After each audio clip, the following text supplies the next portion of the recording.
పెళ్ళైనా పండగైనా వేడుక ఏదైనా పట్టుచీరల ప్రత్యేక వేదిక వారాహి సిల్క్స్. ఐపీఎల్ 2026 సీజన్లో సిఎస్కేకు తొలి విజయం కైవసమైంది. ఇప్పుడు హోమ్ గ్రౌండ్లో గ్రాండ్ విక్టరీ అయితే కలిసి వచ్చింది సిఎస్కేకి. ఇటు సెంచరీతో రెచ్చిపోయాడు ఓపెనర్ సంజు శాంసన్, 115 పరుగులు తీశాడు. ఇక ఢిల్లీ ముందర 213 పరుగుల భారీ లక్ష్యం ఉంది. 20 ఓవర్లలో 189 పరుగులకి ఢిల్లీ ఆల్అవుట్ అయింది. ఆ సమయంలో ట్రిస్టర్ స్టబ్స్ 60, నిశాంక 41 మినహా మిగతా బ్యాట్స్మెన్స్ అయితే ఫెయిల్ అయిపోవడం జరిగింది. జెమీ ఓవర్టన్ 4, అన్షుల్ కాంబోజ్ 3 వికెట్లతో చెన్నై సూపర్ కింగ్స్ విజయం పరపర అయితే షురూ చేసుకుంది. ఇక సొంత గ్రౌండ్ అయితే సిఎస్కేకి కలిసి వచ్చిందని చెప్పొచ్చు. ఈ ఐపీఎల్ సీజన్లోనైతే మొదటి విజయం అయితే ఇప్పుడు కైవసం చేసుకోవడం జరిగింది. అయితే దీంట్లో సంజు శాంసన్ బాగా రాణించినట్లుగా అయితే మనం చూడొచ్చు. దీనికి సంబంధించినటువంటి డీటెయిల్స్ మా ప్రతినిధి సత్యాన్ని అడిగి తెలుసుకుందాం. ఎస్ సత్య, హోమ్ గ్రౌండ్ కలిసి వచ్చిందా సిఎస్కేకి?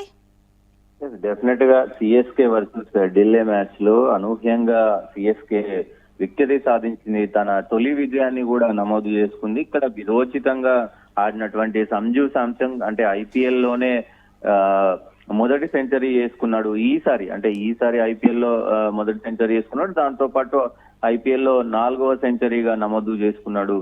సో ఇక్కడ అంటే ఖచ్చితంగా ఏదైతే బ్యాటింగ్ కి అనుకూలించినటువంటి పిచ్ లో అప్పటికంటే మొదట బ్యాటింగ్ చేసినటువంటి సిఎస్కే కూడా దాదాపు 8 ఓవర్లలోనే మరి రన్స్ ఎక్కువ చేసినప్పటికీ కూడా తర్వాత వచ్చినటువంటి వాళ్ళు ఎవరు కూడా ఆడకపోవడంతో ఒక్కసారిగా ఇదైపోయిన పరిస్థితి కనబడుతోంది. ఆయుష్ మాత్రే 59 చేసిండు. ఇటు సంజు శాంసన్ కూడా 115 పరుగులు చేయడం. సో ఊహించిన స్థాయిలో మరి స్కోర్ చేయలేదు అనుకున్నారు. కానీ ఇక్కడ మళ్ళీ బ్యాటింగ్ వచ్చినటువంటి ఢిల్లీ క్యాపిటల్స్ మాత్రం ఒక నిశాంక కొంత దాటిగా ఆడినప్పటికీ ఇట్లా ఆదిలోనే మరి కేఎల్ రాహుల్ 18 పరుగులకే అవుట్ అవ్వడం, ఏదైతే జెమీ ఓవర్టన్ వేసినటువంటి ఏదైతే ఖలీల్ అహ్మద్ వేసినటువంటి బౌలింగ్ లో మరి ఆయన క్యాచ్ అవుట్ అవ్వడం కావచ్చు, ఇదంతా కూడా దాని తర్వాత వచ్చినటువంటి రిజ్వీ కూడా 6 పరుగులకే వెనుదిరడం, దాని తర్వాత అక్షర్ పటేల్ మళ్ళీ 1 పరుగుకే అవుట్ అవ్వడం, మిల్లర్ కూడా ఆశించిన స్థాయిలో ఆడకపోవడం, 17 పరుగులకే అవుట్ అవడం, అంటే వెంటనే వికెట్లు పడడం కోలుకోలేని దెబ్బగా మారిపోయింది. ఇక్కడ ప్రధానంగా ఏదైతే జెమీ ఓవర్టన్ కీలకంగా ఇక్కడ వ్యవహరించారు. 4 వికెట్లు తీసి ఢిల్లీని కోలుకోలేని దెబ్బతీసిన పరిస్థితి కనబడుతోంది. ఆదిలోనే ఓవర్టన్ 4 వికెట్లు, అంటే ఇక్కడ గణాంకాలు చూస్తే గనక ఓవర్టన్ 4 ఓవర్లు వేశాడు, 18 రన్స్ ఇచ్చి 4 కీలక వికెట్లు తీశారు. కేవలం ఎకానమీ వచ్చేసి 4.50, అంటే ఓవర్ కి 4 పరుగుల నరన మాత్రమే ఇచ్చిన పరిస్థితి కనబడుతోంది. చక్కగా బౌలింగ్ వేశాడు. ఈ మధ్య కాలంలో అంటే ఢిల్లీ కొంత బౌలింగ్ కొంత సరిగా లేదు అని చెప్పుకోవడానికి ఇది ఇప్పుడు సెట్ అయిపోయింది అని కూడా చెప్పుకోవచ్చు. ఎందుకంటే నిన్న నైట్ వేసినటువంటి బౌలింగ్ ఏదైతే ఉందో దానికి సంబంధించి చెన్నై సూపర్ కింగ్స్ కి ఖచ్చితంగా బౌలింగ్ బ్యాటింగ్ రెండిట్లోనూ ఆధిపత్యం సాధించారు. ఖచ్చితంగా బౌలింగ్ ఇంప్రూవ్మెంట్ జరిగింది అనేది ఖచ్చితంగా ఇక్కడ అర్థమవుతుంది. ఏదైతే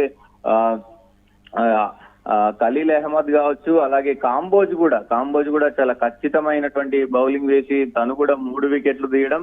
ఇక్కడ అందరూ కూడా బ్యాటర్లు ఎవ్వరు కూడా లాస్ట్ లో కొంత మరి ఏదైతే స్టబ్స్ కొంత గెలిపించే ప్రయత్నం చేసినప్పటికీ కూడా లాస్ట్ ఓవర్ లో మరి అవుట్ అవ్వడం జరిగింది. 60 పరుగులు చేసి తన ఒంటరి పోరాటం చేశాడు. అయినా కానీ మరి విజయాన్ని అయితే అందించలేకపోయారు. మిగతా వారెవ్వరు కూడా అటు నిశాంక 41, స్టబ్స్ 60, ఎండింగ్ లో 60, వీళ్ళు తప్ప ఎవ్వరు కూడా పెద్దగా రాణించకపోవడంతో మరి ఢిల్లీ మరోసారి ఓడిపోవడం జరిగింది. ఏదైతే మొన్న మ్యాచ్ చూశారు, మిల్లర్ కొంత గెలిపించే ప్రయత్నం చేసినప్పటికీ 1 పరుగు తేడాతో ఓడిపోవడం జరిగింది. మిల్లర్ మీద పెద్ద ఎత్తున మరి వివాదాలు అయితే వచ్చిన పరిస్థితి కనబడుతుంది. ఇట్లా మరొకసారి విజయాన్ని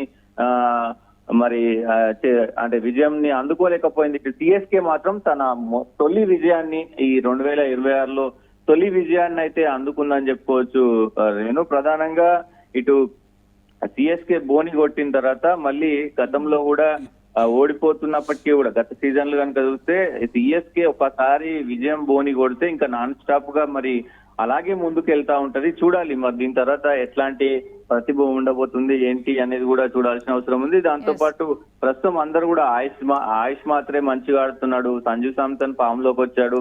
దాని తర్వాత శివం దుబే కూడా ఖచ్చితంగా ఎందుకంటే 10 బాళ్లలోనే 20 పరుగులు చేసిన పరిస్థితి ఉంది. సర్ఫరాజ్ ఖాన్ ఉన్నాడు.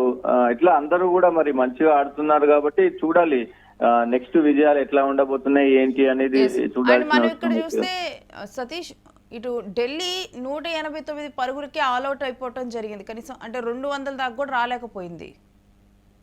ఎస్ డెఫినెట్ గా అంటే ఇక్కడ వీళ్ళు ఢిల్లీ కూడా మరి మొన్న ఓడిపోయి వస్తుంది. ఇక్కడ సిఎస్కే కూడా ఓడిపోయి వచ్చింది. కానీ ఆ ఖచ్చితమైనటువంటి ఏదైతే గెలుపుకు సంబంధించినటువంటి పరంపర ఉంటుందో అది మాత్రం ఖచ్చితంగా నిన్న సంజు శాంసన్ బ్యాటింగ్ లో కనబడింది. అంటే సంజు శాంసన్ కొంత అక్కడ బౌలింగ్ కరెక్ట్ గా పడుతున్నప్పటికీ కూడా ఎక్కడ తడబడకుండా జట్టుని ముందుకు తీసుకెళ్లే ప్రయత్నం చేశాడు. సంజు శాంసన్ బ్యాటింగ్ కు ఇక్కడ అప్లాజ్ చేయొచ్చు ప్రధానంగా. సో అటు మరి బౌలింగ్ లో కూడా మరి చాలా చక్కగా వేసినటువంటి జమీ ఓవర్టన్ కావచ్చు, అలాగే ఈ కాంబోజ్ కావచ్చు, వీళ్ళిద్దరు కూడా చక్కగా బౌలింగ్ చేశారు. కొంత బౌలింగ్ సెట్ అయింది, బ్యాటింగ్ సెట్ అయింది కాబట్టి ఇక్కడ రెండు అటు బ్యాటింగ్ లోనూ మంచిగా రాణించారు, బౌలింగ్ లోనూ మంచిగా రాణించారు కాబట్టి సో ఇక్కడ విజయం అందించారు. కానీ ఢిల్లీ మాత్రం మరొకసారి డెఫినెట్ గా ఇక్కడ బ్యాటింగ్ ఖచ్చితంగా ఫెయిల్ అయింది. ఎందుకంటే నిశంక అందించినటువంటి స్టార్ట్ కనుక చూస్తే ఖచ్చితంగా కొంత అగ్రెసివ్ గా ఆడిన పరిస్థితి ఉంది. 41 పరుగులు చేసి అంటే దాంట్లో 5 4లు 2 6లు కొట్టారు. కానీ కేఎల్ రాహుల్ అవుట్ అయిన తీరు కనుక చూస్తే ఒక చెత్త షాట్, అంటే ఆ ఫిట్నెస్ అనేది ఖచ్చితంగా కనపడలేదు. ఎందుకంటే ఆ ఫుట్ వర్క్ అనేది కనిపించలేదు. ఒక మంచి లెంత్ లో వచ్చినటువంటి బాల్ ను కూడా కనెక్ట్ చేయలేకపోయాడు. దాని తర్వాత రిజ్వీ కూడా అదే తీరులో అవుట్ అయిన పరిస్థితి ఉంది. అక్షర్ పటేల్ మరొకసారి నిరాశపరిచారు. ఈ టోర్నీలో అక్షర్ పటేల్ అసలు ఆడిన పరిస్థితే లేదు. సో వరుసగా ఫెయిల్ అవుతూ వస్తున్న పరిస్థితి కనబడుతోంది. సో మిల్లర్ కూడా మొన్న మరి మంచిగా ఆడినప్పటికీ కూడా ఈ రోజు మాత్రం పెద్ద ఎత్తున మరి విపులమైన పరిస్థితి ఉంది. స్టబ్స్ కొంత ఆదుకునే ప్రయత్నం చేశారు. ఎవ్వరు కూడా పెద్దగా రాణించిన పరిస్థితి లేదు. ఇంపాక్ట్ ప్లేయర్ గా వచ్చినటువంటి మరి శర్మ కూడా ఆడని పరిస్థితి కనబడతా ఉంది. సో ఇట్లా బ్యాటింగ్ ఫెయిల్ అయింది. మెయిన్ టాప్ ఆర్డర్ ఫెయిల్ అయింది, మిడిల్ ఆర్డర్ ఫెయిల్ అయింది, లో ఆర్డర్ కూడా ఫెయిల్ అయింది. సో దాంతో ఈ మొత్తం కూడా వైఫల్యాన్ని మూట కట్టుకుంది ఢిల్లీ. సో చూడాలి మరి ముందు మ్యాచ్లు ఎలా ఆడబోతారు ఏంటి. ఢిల్లీకి సంబంధించి మరి ముందు ఎలా ఆడబోతున్నారు. ఇటు చెన్నై సూపర్ కింగ్స్ మాత్రం జోష్ లోకి వచ్చింది. ఖచ్చితంగా వచ్చే మ్యాచ్లు కూడా చాలా కీలకంగా ఉండబోతున్నాయి. Right Satya, stay with us. మీ దగ్గర నుంచి మరీ డీటెయిల్స్ తీసుకుంటాం.